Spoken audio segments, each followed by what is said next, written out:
Hi, and welcome to Inside View. I'm your host, Joel Metzger, and joining me today is Nancy Logmore, who is a fire prevention specialist too. Welcome. Thank you. Glad to have you back on the show. It's nice to be here. Been about a year. It has. And what wasn't happening last year that's happening this year is things are even drier and more dangerous than ever out there. Yes, they are. Yes, they are. We had an extremely dry winter this past year, and it's made things even worse.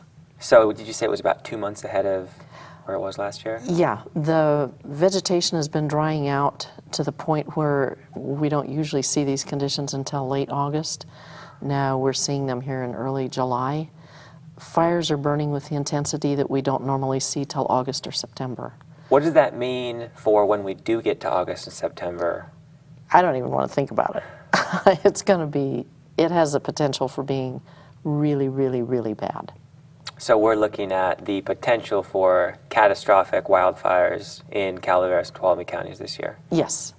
And every summer every fire season has the potential for being very bad with some very bad fires. But this one, it's really, really, really up there. So get that defensible space cleared if you haven't already. Yes, please, everybody. It's a team effort. We can't do it without property owners cooperating.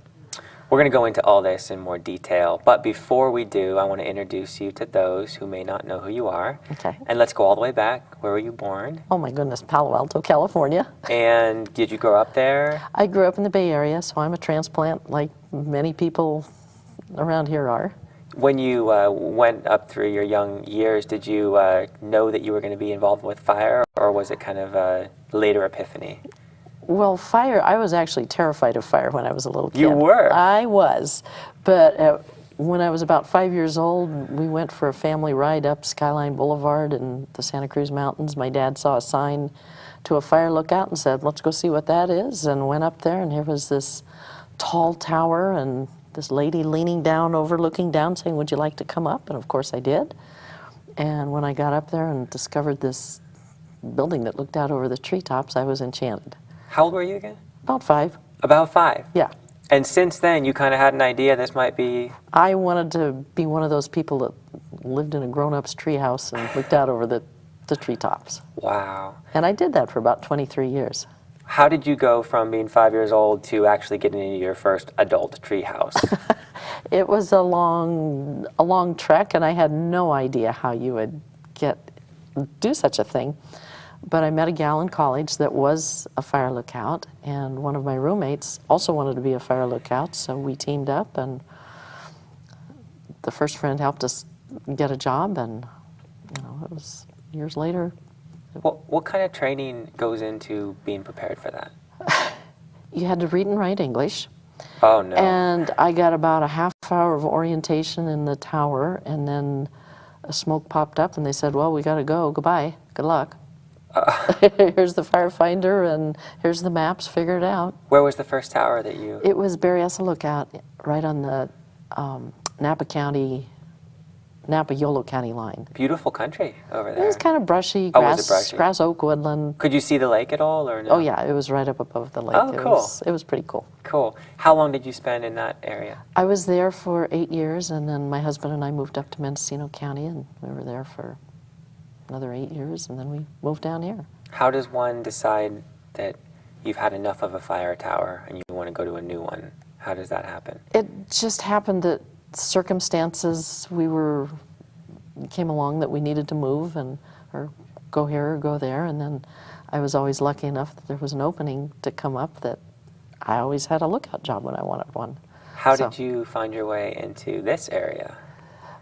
Well, we ended up selling our property and came down here very quickly. My folks lived in Coulterville, and we camped out on their property for a year until we found a place to buy nearby, and it was kind of accidental, but it worked out. And what lookout did you man in this region? I spent 2 summers on Sierra Vista, which is just right outside of San Andreas, and then 8 years on Blue Mountain, which was just an absolutely beautiful tower way out in the middle of nowhere, and loved it up there. Is the Sierra Vista the one that if you go out Murray Creek Road and you go up the dirt road, and it's closed down now? Are they all closed down now? We still staff Blue Mountain during periods of high fire danger. And the Forest Service has some lookouts still open, but most of the state towers are closed down, unfortunately. So from Blue Mountain, how far can you see? Oh, you could see easily 100 miles. You could, on a clear day, you could see clear across the valley very easily, and way down south and way up north. Wow. So Diablo, could you see Diablo? Oh, yeah. Oh, that's cool. Yeah. That's really So- cool.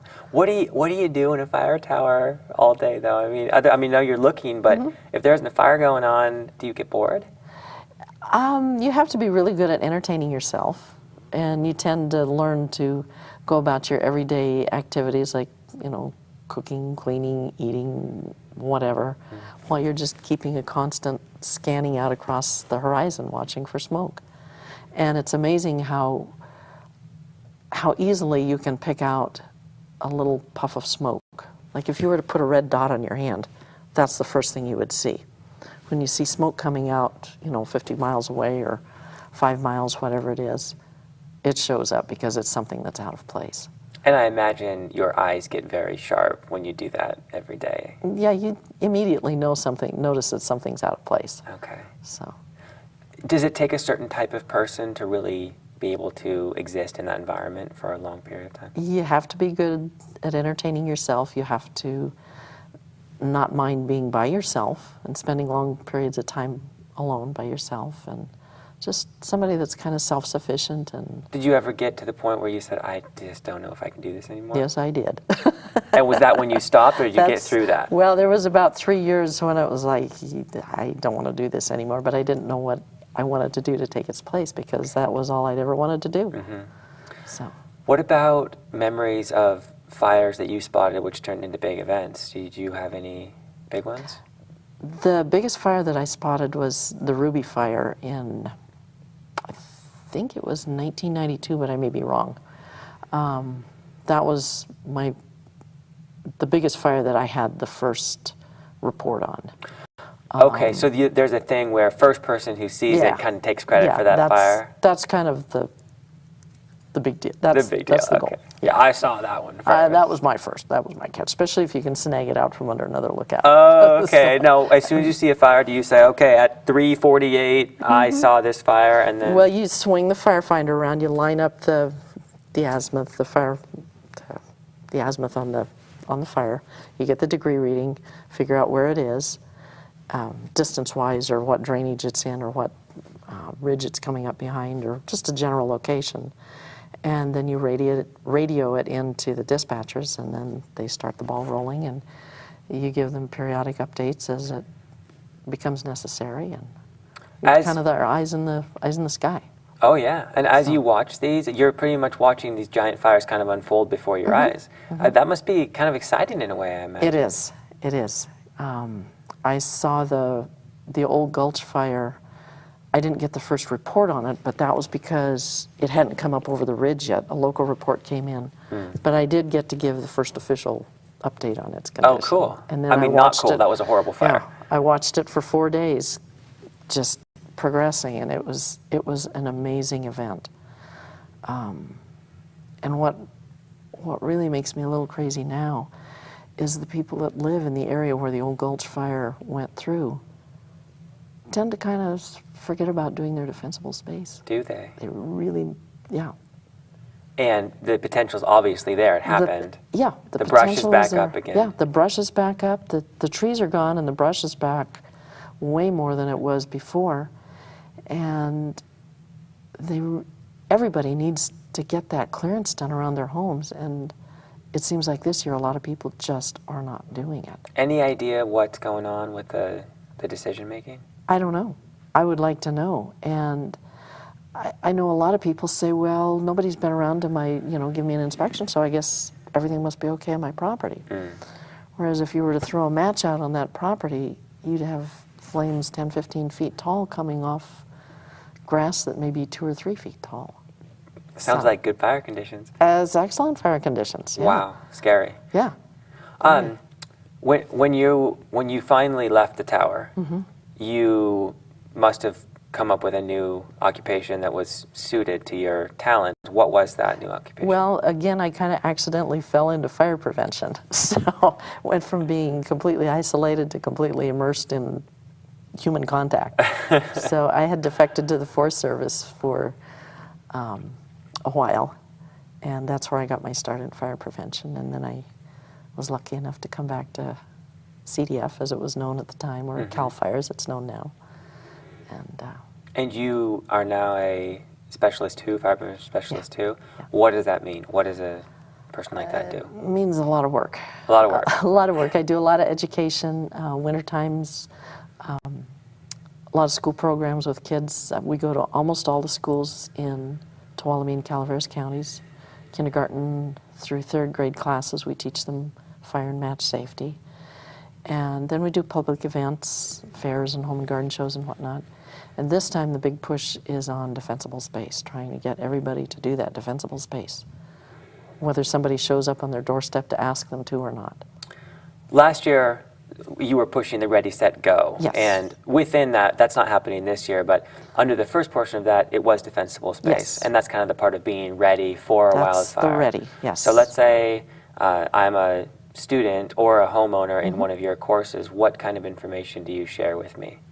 You mean as far as the ready part of As it far goes? as that part of it, yeah. The ready part would include reducing the amount of vegetative fuel, reducing the amount of stuff around your home that's going to burn, primarily vegetation. But if you've got a lot of other kind of debris, collections of, boxes and just the stuff that accumulates around homes, you need to really get rid of that stuff or make it covered up so that it cannot be vulnerable to flames and sparks. You want to get rid of all the needles and leaves, the dry vegetation on the ground that's within 30 feet of the house, including decks and stairs and whatnot. You want to completely get rid of that. So just basically provide a buffer where flames can't get a foothold and make that last push to your house. It's also to keep structure fires from spreading out to the wildland. Limb trees up, the live limbs at least as high as so a tall person can walk under them. Dead limbs as high as you can reach with a good pole saw. Thin out the brush that tends to grow up around homes. Just reduce that amount of fuel that a fire will use to burn your home or your neighbor's homes. And so the 30 foot is like the very serious defensible space, Yes. and then beyond that it's up to how far again? A minimum of 100 feet, 100 or to feet. your property line, whichever's closest. We don't expect you to clear your neighbor's property. But at the same time, if the neighbors aren't clearing their property, that poses a risk to you. It does. So how do Yes. you settle that dispute? Well, the best way is to make friends with your neighbors and help educate them and work together, because the more properties, the more neighbors that have yards that are safe, have been cleaned, the safer everybody within that zone is going to be. So work with your neighbors. That's the best part. What if the neighbors aren't there? If it's a vacant lot with no houses or anything on it, you can get the addresses of the owners from the county assessor's office, contact them. If they refuse to do anything, you can always get it together with other neighbors that are affected by this overgrown material and apply a little peer pressure to them. But you don't recommend actually just going and doing it yourself, because that would be trespassing? I can't recommend that. Can't recommend that, No. okay. In terms of the enforcement part of this, you said there just isn't really the staff to be going to every home every year and making sure it's done. Is that correct? That's right. So this is really it's on you guys to protect yourself. It is. It's required by law that every person that owns, leases, controls, occupies a structure on wildland, in wildland areas, they have to do this. And after seeing what happened several days ago in Arizona with those 19 firefighters losing Just give their a brief lives, overview for those who don't know. I think it was Sunday afternoon or sometime Sunday, 19 firefighters, an elite hotshot crew in Arizona had a burnover situation. And what's a burnover situation? That's where the flames just, come encroach on where they are. I believe they were in a safe zone. I don't know all the details. Anyway, 19 people lost their lives. And I don't know if structure protection was involved or if they were in a completely out-of-the-way area or what. But the fact that 19 firefighters died in a fire, which probably could have been avoided, didn't need to happen in the first place. It just goes to show that all of us need to do as much cleaning around our homes as we can. It's a team effort. Firefighters can't do it if property owners don't do it. And I know a lot of homeowners are up here are vacationers. And I've heard sometimes they've had the attitude of, well, sometimes you got to figure that your property might burn in a fire, so you just buy more insurance. But that fails to take into consideration the fact that these subdivisions in these neighborhoods up here are filled with people that live here. They're full-time residents. If they lose their homes because somebody else didn't clear their property, they're homeless, and they have nowhere to go. So everybody needs to clear their property. They need to clear front and back. I've seen so many homes that the people just clear the front of the property, the side that everybody driving by sees. It's not a neighborhood beautification thing, although that usually happens.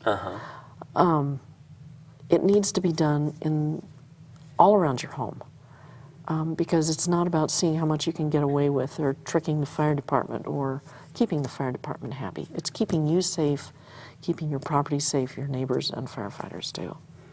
That disaster that you spoke of, I think, Yes. was the worst for public servants since 9/11 in one incident. And we don't know if it started because someone didn't do defensible space, but the point is the more fires that are prevented by these Yes. actions, Yes. the less risk those who put their lives on the line Absolutely. encounter. Yeah. And I don't know if structures were a factor in that or not. I think that they probably weren't, but 10 to 1, the fire probably was a preventable fire, unless it was lightning or something. But What causes the majority of the fires around here? human beings. Human beings. Yeah. What At are least- they doing? At least 90 out of 100 fires, 90% of fires are human caused. Some are accidental, some are unfortunately deliberately caused. And oftentimes the fires are caused by people trying to do the right thing just at the wrong time, such as taking their lawnmowers out in the middle of the day and trying to mow the dry field behind their house. That's a very bad thing to do. That was, I believe, the cause of the Leonard fire was equipment use. And anybody that was here in 2002, I think, when the Leonard fire was going, they would remember that. So just be real careful about using power equipment around dry vegetation. Is there a safer time of day to use that power equipment? In the early morning, when the temperatures are still cool, humidity's up a little bit. So the coolest part of the day is the best time to use power equipment. Is there a certain level of dryness when you just really shouldn't use it, period, though? Probably if you could strike a spark and start a fire, that's when you shouldn't be using power equipment. So right now, it's been really hot for Yes. a lot of days. I Yes. mean, we're talking well over 100 degrees. Is this one of those times when it might be best to wait on those type of projects? Yes, and even using a string weed eater. If you've ever thrown one rock at another and seen a spark, lots of times weed eaters are whirling around, and it would be not inconceivable that they could cause rocks to strike together and cause a spark, and I get going with that. So lawnmowers are big, weed eaters can be. What are some Yeah. other tools that might be dangerous? Tractors also. Bulldozers have been known to start fires with, just all that metal hitting on a rock. Chainsaws, any kind of equipment that uses an internal combustion machine, or engine, I'm sorry, needs to have a spark arrestor, a functioning spark arrestor. And what is a spark arrestor? I mean, it's kind of self-evident, but it's something that some tools don't have and some do? Some of them don't. And amazingly, you can buy equipment. I bought a great big weed eater here in town that should have had a spark arrestor on it, and I assumed that it did, and it didn't. Wow. So you really need to check, have your dealer check and make sure that this piece of equipment, this chainsaw or this motorcycle or whatever, has a functioning spark arrestor on it, because they don't necessarily come from the shop equipped with a spark arrestor, even though they're supposed to. And you can put those on after you buy them? Yes. Okay. Yeah, and they come in all different shapes and sizes, but each one would have a specific spark arrestor for it. Back to defensible space just for a second. Yeah. So you have your home, let's say just the regular postage stamp lot, maybe a little bigger. Let's say a half acre. Okay. Because that's maybe like what more people like to have. So I have my landscaping around my house in little beds. All of that is green. And then I have my lawn. And then I might have some shrubbery around the outside of my lawn. And then maybe I have a little fruit orchard. And then some natural oak trees that are growing there with the grass underneath. And then some manzanita. Yeah. And let's say we're up in Murphy's area, so then there are some ponderosas as well. Will any of my green stuff burn, or is that all safe? It depends what kind of green stuff you've planted in there. Okay. If, for instance, you've planted juniper, it probably will burn, because unless you take very good pains to prune the dead stuff out of it all the time, because juniper is something that it's deer resistant, it's drought resistant, it's green all the time. People tend to plant it and let it go. And they'll plant huge beds of it. And it's beautiful and it's green, the deer leave it alone, you don't have to water it much. But if you get into the middle of that stuff, you will see a tinderbox of dry, dead, extremely fine, oily or material that's very flammable that's in there. And it's not just the flame fronts we're worried about sparks and embers from a fire that may be a mile away, throwing embers down there and landing in there and getting into that very fine fuel bed. And then it would just explode around your home. And it doesn't take long for a nearby bush or patch of grass to get that wall going or That's your right. garage going. So don't assume that green things won't burn. Oh, green will definitely burn. Yeah. Will burn, okay. Are there any examples that you have personally witnessed of someone doing the defensible space and then a big fire comes through and it's just like amazing how their house doesn't even get touched? I personally have not seen that with my own eyes, but I know the examples definitely do exist. Defensible space definitely makes a difference. And there was, I'm thinking of one. In the Penn fire, this was, I think, a year ago, up in the Murphy's area Yes. in Penn Valley off of Skunk Ranch Road. A fire started kind of in the valley, and then it burned up that canyon toward the crest of the hill, which then goes down to the Stanislaus Yes. River Canyon. And there was a very big home there that was fairly new, and they had just paid a bulldozer operator to just clear their brush around. I think it was the day before the fire started. And, you know, they hadn't done maybe 200 feet or anything, but it was like 50 to 100 feet all the way around the house. Yeah. And if you stand on a hillside and look at that, it's just black all the way around, but you have this pristine house. Wow. And you have all this exposed raw dirt, and the fire just went right around and went up by, and I mean, everything was just torched everywhere around it. And you could see there was brush right up to the house, you know, just recently. Yeah. So I thought there's no better example of, you know, how important that is and how effective it is. Absolutely. There was a fire several years ago in June down in Don Pedro. And it was a tremendously windy day, like we have had several of here recently. A fire got started and it raced through several hundred acres before firefighters were able to arrive on scene. And it burned around and through yards. None of those houses were damaged by fire because they had all done their defensible space. And that's something to remember, is that a fast-moving fire may get to your home before firefighters can. So the ultimate goal of defensible space is having a structure that will stand alone without firefighter protection during a fire. That's a great way to That think is the about it. ultimate goal. Okay. So. Okay.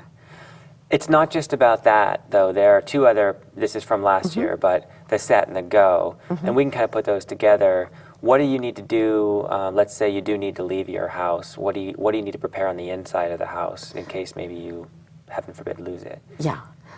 You want to close all your windows, move upholstered furniture away from the windows, take the curtains down, because the radiant heat, you know, if you've got shrubbery and stuff burning outside the house, if it doesn't catch your house on fire, the radiant heat on the inside, you know, going through the windows could burn the house.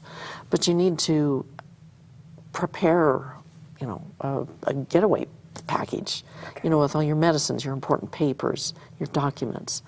If you've got pets, have pet carriers available and ready for them right there by the door, ready to grab, so you don't have to go scrambling around through the garage finding them. Have a contact information of somebody out of the area that everybody in the family can call to see if, you know, everybody's safe. Have a meeting place outside the area. And you can go on our CAL FIRE website, and there's all kinds of detailed information on there about things to do, the Ready, Set, Go. I believe the website is readyforfire.org, I think, but if you go to the CAL FIRE website, it'll be there, yeah. If there are kids involved, should you kind of like do little mock training sessions with them? Absolutely. Have everybody know how to get out of a house just in case there is a house fire. And have them know who to contact, where to go, what to do. Just preparation is so important. And then once you do leave, you know, then it's kind of up to your defensible space to hold its own, and then when the firefighters get there, for them to try to protect your house. And the truth is, most of the time, CAL FIRE does an amazing job of keeping those homes safe. Every once in a while, it happens. There was just a fire in Rancho Calaveras a couple weeks ago, maybe a month ago now, and a fire just got started in a little brushy valley and then rushed up over a greasewood-covered hillside, and bam, the house was gone. So it can happen, but then who knows what their defensible space was like there. I always wonder what the defensible space is like. You know? How do you approach that when someone loses their home? Are you going to go back and be like, you didn't get your defensible space, you're irresponsible homeowner? No, I wouldn't do that. Okay. But I would tend to use it as a teaching tool for others. For others, yeah. Okay. Yeah. And then just finally, this isn't necessarily what you guys are pushing, but if they don't do it and you've told them to, there are some penalties that can be enforced. What are those briefly? It can result in a citation and a fine, and the fine is pretty significant, over $400 per violation for the half dozen common violations that there are. And each property owner can be cited for those. Like if there's, you know, two couples that have gotten together to buy a vacation cabin and they're all listed as owners, each one of those could be cited for each one of those violations. But issuing citations is kind of our last resort. We would much rather have people do the clearance without being prompted, because we cannot get around to all the homes every year. And it's like having to remind somebody to clean their house or wash their dishes. We don't have to do that, or wash their car. But we seem to have to remind people to do their defensible space, which is really a life and death issue. If not for them, for their neighbors, for firefighters. It's so important, especially this year with it being so dry and so vulnerable. If people want to find out more, they can visit the CAL FIRE website, or they could give you a call. What's your number? 209-754-2729. That's my office number, and sometimes it does take me a while to get back to people because I'm always out in the field rather than behind my desk, but they're welcome to call. And there's also a really great website. One of the volunteers in prevention up in Blue Lake Springs created a website for fire prevention, and if you go to the Blue Lake Springs website, which is blsha.com, you go to the fire prevention tab, there's all kinds of great information on there. And if you go to the agency requirements, improved properties page, there's a 3-part slide program that shows all kinds of pictures from the Tuolumne and Calaveras areas on how things should and shouldn't look around your house. Thank you, Nancy. Thank you. And thank you for joining me on this edition of Inside View. I'm your host, Joel Metzger, and I hope to see you right here next time.